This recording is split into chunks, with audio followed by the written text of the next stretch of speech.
महाराष्ट्र की सियासत में बीते कुछ हफ्तों से चल रही महायुति की खींचतान अब खत्म होती नजर आ रही है। नगर निगम चुनाव से पहले बीजेपी, शिवसेना और एनसीपी एक बार फिर साथ चलने के संकेत दे रहे हैं। वहीं दूसरी ओर उद्धव ठाकरे के बयानों पर शिवसेना शिंदे गुट का तीखा पलटवार भी सामने आया है।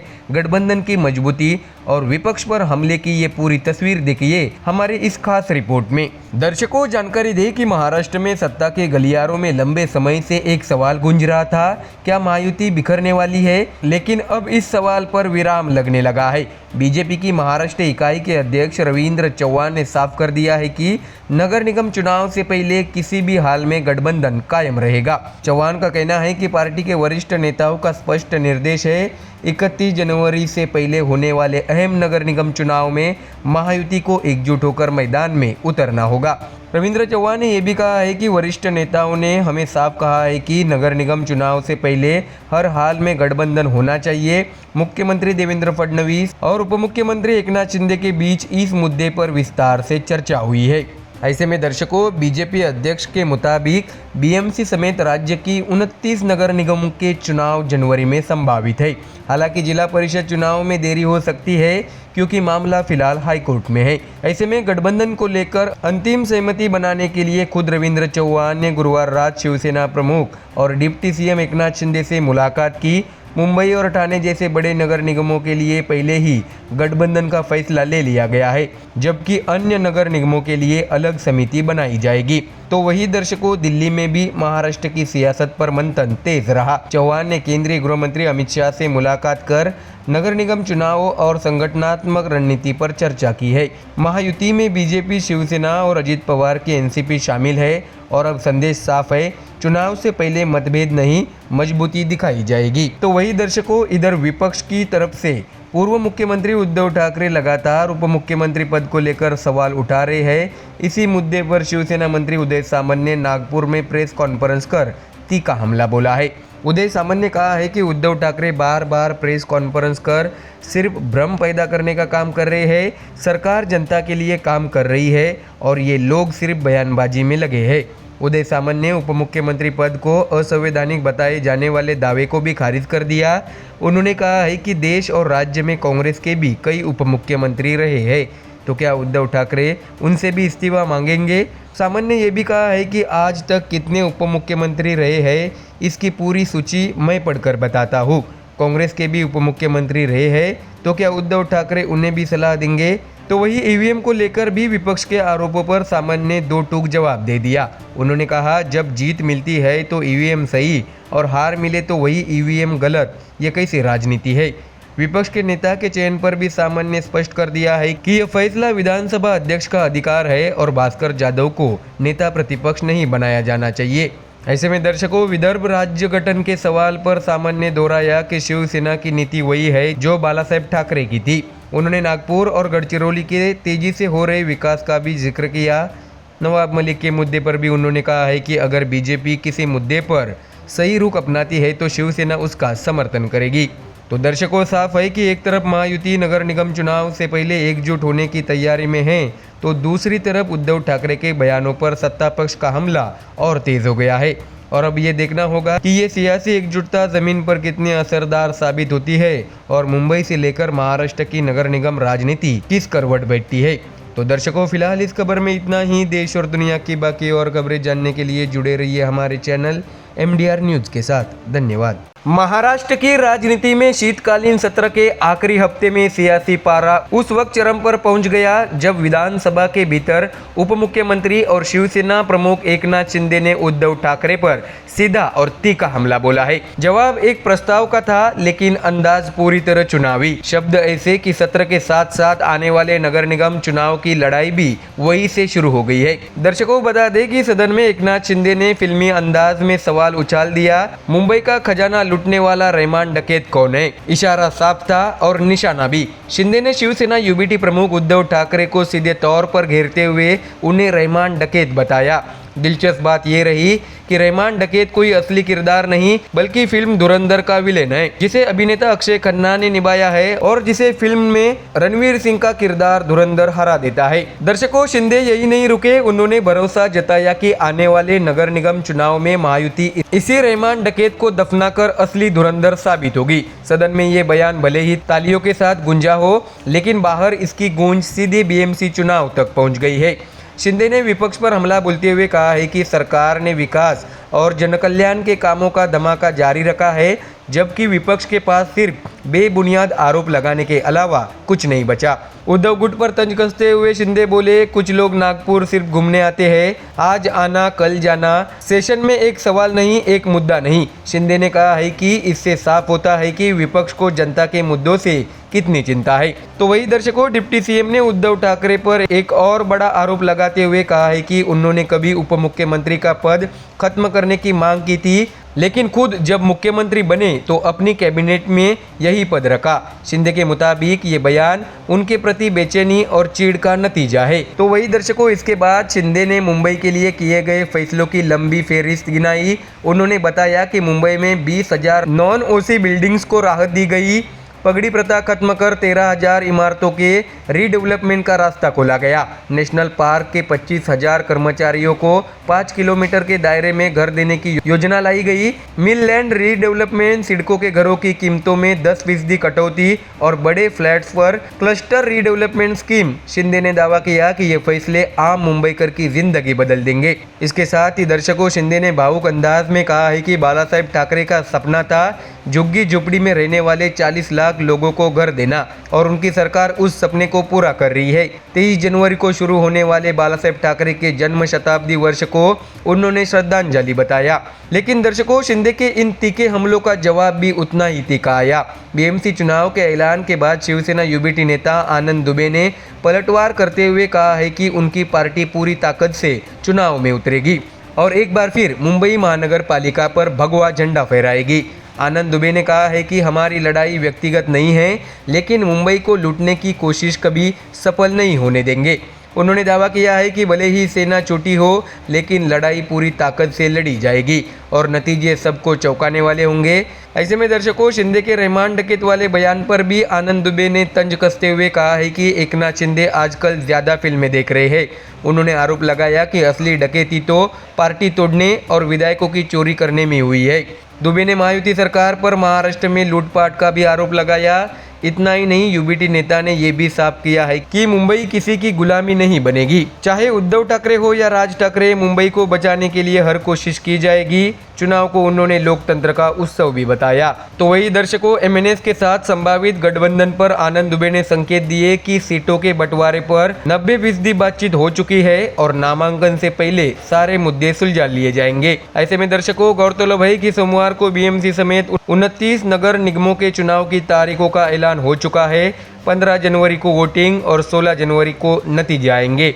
ऐसे में साफ है कि विधानसभा के भीतर शुरू हुई रहमान डकैत बनाम धुरंधर की जंग अब सीधे मुंबई की सड़कों और मतदान केंद्रों तक पहुंचेगी। सवाल सिर्फ इतना है, मुंबई किसे असली धुरंधर मानेगी। तो दर्शकों, फिलहाल इस खबर में इतना ही। देश और दुनिया की बाकी और खबरें जानने के लिए जुड़े रहिए हमारे चैनल MDR न्यूज़ के साथ। धन्यवाद। नमस्कार दर्शकों, महाराष्ट्र की सियासत में लंबे इंतजार के बाद अब चुनावी शंखनाद हो चुका है। नगर निगम चुनाव की तारीखों के ऐलान के साथ ही राज्य का राजनीतिक पारा अचानक चढ़ गया है। State election commissioner Dinesh Waghmare ने साफ कर दिया है कि 15 दिसंबर से राज्य की 29 महानगर पालिकाओं में आदर्श आचार संहिता लागू हो गई है।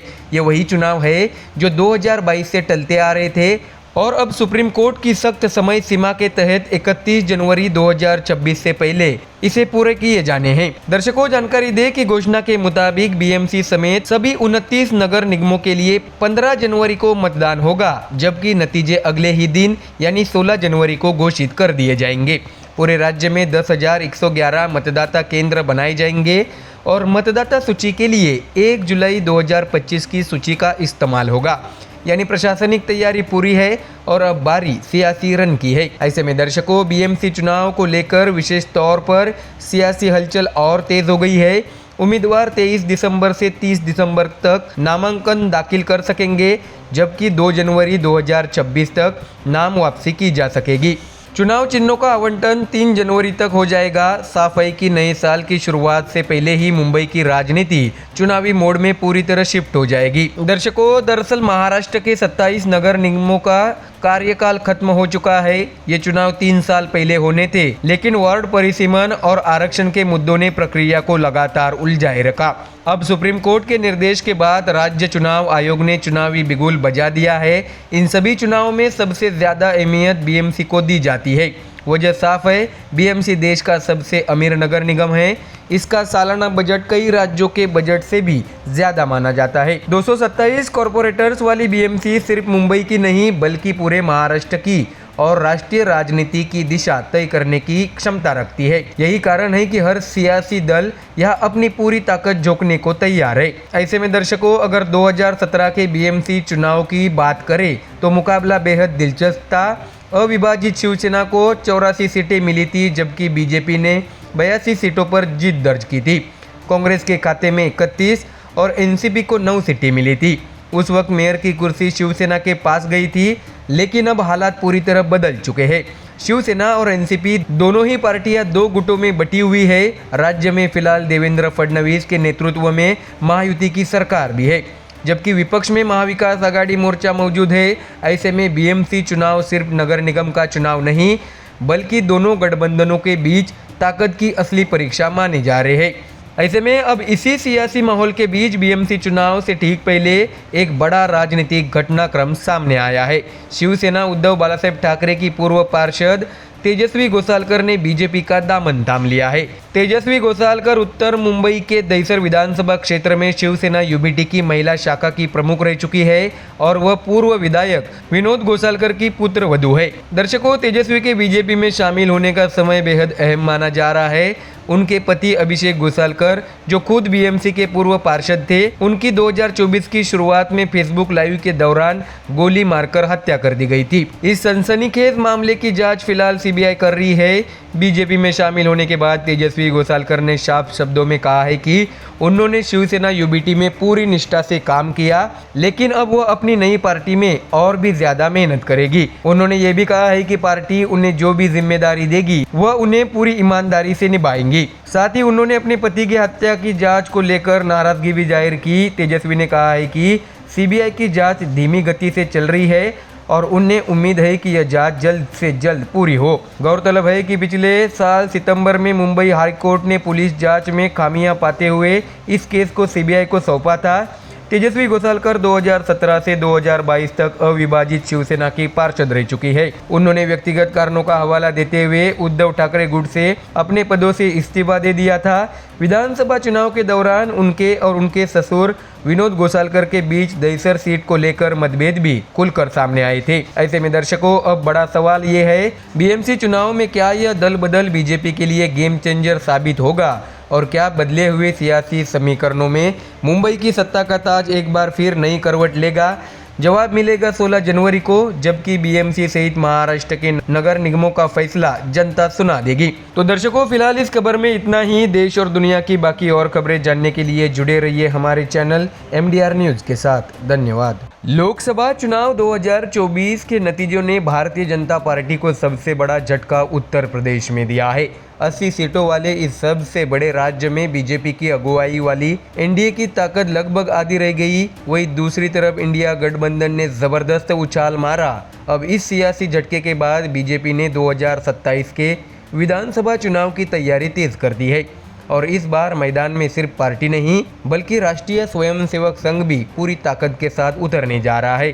तो वही दर्शकों, इधर महाराष्ट्र में केंद्रीय मंत्री रामदास आठवले ने अलग विदर्भ की मांग, ठाकरे बंधुओं पर तंज और महायुति की रणनीति को लेकर सियासी हलचल बढ़ा दी है। तो दर्शकों, चलिए चलते हैं इस पूरे हमारे रिपोर्ट की ओर। बता दें कि लोकसभा चुनाव 2019 में उत्तर प्रदेश में बीजेपी और एनडीए ने 62 सीटें जीतकर विपक्ष को लगभग साफ कर दिया था, लेकिन 2024 में वही आंकड़ा गिरकर 33 पर आ गया। यही गिरावट बीजेपी को बहुमत से दूर ले गई। इसके उलट इंडिया गठबंधन ने यूपी में 5 सीटों से लेकर 37 सीटों तक की छलांग लगाकर सियासी समीकरण बदल दिए। ऐसे में दर्शकों, इस हार के बाद अब बीजेपी ने नजरें टिका दी है 2027 के विधानसभा चुनाव पर। और इस चुनाव की कमान मुख्यमंत्री योगी आदित्य के हाथों में ही रहने वाली है। ये संदेश अब साफ तौर पर राष्ट्रीय स्वयंसेवक संघ की ओर से दे दिया गया है। 2 दिसंबर को लखनऊ में संघ और बीजेपी की एक अहम बैठक हुई। करीब 3 घंटे चली संघ की बैठक में संगठन मंत्री BL संतोष, सरकार युवा अरुण कुमार और बीजेपी प्रदेश अध्यक्ष भूपेंद्र सिंह चौधरी मौजूद रहे। इसके बाद बीजेपी कार्यालय में मुख्यमंत्री योगी आदित्यनाथ, दोनों उप मुख्यमंत्री केशव प्रसाद मौर्य और ब्रजेश पाठक के साथ 1.5 घंटे तक मंथन हुआ। सूत्रों के मुताबिक इस बैठक में एक लाइन में साफ संदेश दे दिया गया कि 2027 का चुनाव योगी के नेतृत्व में लड़ा जाएगा। जो इस पर सवाल उठाएगा उसे बागी माना जाएगा। ये संदेश सिर्फ राज्य नेतृत्व के लिए नहीं बल्कि राष्ट्रीय नेतृत्व तक के लिए था। बैठक में ये भी तय हुआ कि टिकट वितरण से लेकर चुनावी मुद्दों तक हर स्तर पर संघ की भूमिका निर्णायक होगी। साथ ही स्पष्ट किया गया है कि बीजेपी और संघ के बीच किसी तरह के मतभेद नहीं हैं जो लोकसभा चुनाव के दौरान चर्चा में थे। तो वही इससे पहले 24 नवंबर को सरसंघ चालक मोहन भागवत और मुख्यमंत्री योगी आदित्यनाथ की अयोध्या में मुलाकात भी सियासी संकेतों से भरपूर मानी गई। राम मंदिर दर्शन और संघ कार्यालय साकेत नीलमई में हुई बैठक आने वाले चुनावी रोडमैप का आधार बताई जा रही है। तो वही दर्शकों, अब रुख करते हैं महाराष्ट्र का, जहां रामदास आठवले ने एक बार फिर राजनीति में कविता, कटाक्ष और बड़ा मुद्दा अलग विदर्भ तीनों को एक साथ जोड़ दिया है। दर्शकों, बता दें कि केंद्रीय सामाजिक न्याय राज्य मंत्री रामदास आठवले ने एक बार फिर अलग विदर्भ की मांग को जोरदार तरीके से दोहराया है। उनका कहना है कि विदर्भ को महाराष्ट्र राज्य बनने के बाद से वह आर्थिक न्याय नहीं मिला जिसका वादा किया गया था। आठवले के मुताबिक तेलंगाना जैसा बड़ा आंदोलन विदर्भ में नहीं हुआ, लेकिन इसका मतलब ये नहीं कि मांग खत्म हो गई है। रिपब्लिकन पार्टी की ये पुरानी और मूल मांग है और ये आगे भी रहेगी। रामदास आठवले यही नहीं रुके, उन्होंने ये भी कहा है कि स्वतंत्र विदर्भ की मांग हमारी पार्टी की शुरू से रही है। विदर्भ को आर्थिक न्याय नहीं मिला, इसलिए अलग विदर्भ होना बेहद जरूरी है। लेकिन दर्शकों, मुद्दे यही खत्म नहीं हुए। विधान भवन परिसर में मीडिया से बात करते हुए रामदास आठवले ने अपने चिर परिचित अंदाज में ठाकरे बंधुओं पर तंज कसना भी नहीं भूले। उन्होंने कहा है कि मी आज विधानमंडळाचा मारलाय फेरफटका, कारण मला द्यायचा आहे ठाकरे बंधूंना झटका। ऐसे मराठी शब्दों में कविताएं कर उन्होंने ठाकरे बंधुओं पर निशाना साधा। आठवले ने साफ किया है कि रिपब्लिकन पार्टी महायुति का हिस्सा है और आगामी महानगर पालिका चुनाव एकजुट होकर लड़े जाएंगे। नगर परिषद चुनाव में अलग अलग लड़ना गनीमी कावा था, लेकिन अब रणनीति बदली है। उन्होंने सीटों की मांग भी खुलकर रखी। मुंबई में 15 से 16 और नागपुर में 7 से 8 सीटें। साथ ही विधानसभा में नेता प्रतिपक्ष के पद को लेकर भी उन्होंने टिप्पणी की और कहा है कि संख्या बल के आधार पर फैसला होना चाहिए, लेकिन लोकतंत्र के लिए विपक्ष का नेता जरूरी है। ऐसे में दर्शकों, एक तरफ उत्तर प्रदेश में बीजेपी और संघ 2027 की बड़ी सियासी लड़ाई की बिसात बिछा रहे हैं, तो वही दूसरी तरफ महाराष्ट्र में विदर्भ महायुति और ठाकरे बंधुओं पर हमले के जरिए सियासी पारा चढ़ाया जा रहा है। साफ है कि चुनावी मौसम से पहले रणनीति और राजनीति पूरी गर्म हो चुकी है। तो दर्शकों, फिलहाल इस खबर में इतना ही। देश और दुनिया की बाकी और खबरें जानने के लिए जुड़े रहिए हमारे चैनल MDR न्यूज़ के साथ। धन्यवाद।